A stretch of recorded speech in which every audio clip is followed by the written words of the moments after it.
walang utang na loob sa Duterte. Noong namatay si Ferdinand Marcos, ilang presidente ang dumaan, yang tatay nilang yawa na yan hindi malibing-libing. Ngayon, naging presidente si Rodrigo Roa Duterte, ipinalibing ang kupal na tatay mo, Marcos. Ipinalibing ang tatay mo. Ngayon napalibing ang tatay mo at ikaw ang naging presidente ng Pilipinas.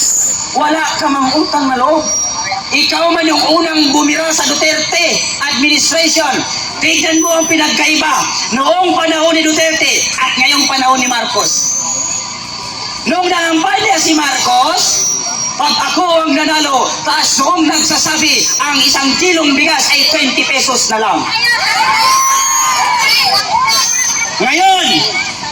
Ngayon siya ay naupo sa pagkapangulo.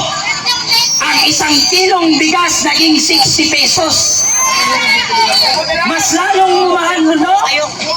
Tapos ano ang naging mura? Ang shabu, mura na ngayon. Shabu doon, shabu dito, shabu doon, red doon, shabu lahat. Bakit? Kasi bangag ang ating Pangulo, adik na adik pa rin ang pinamumunuan. At ang mga adik ngayon, hindi na sila natatakot. Tinatawanan na nila ang presidente. Bakit nila tinatawanan? Kasi ang presidente mismo, pag inu-question, tinatanong about sa mga problem ng community, ng bansa, kumakamot ng ulo. Kayo walang alam.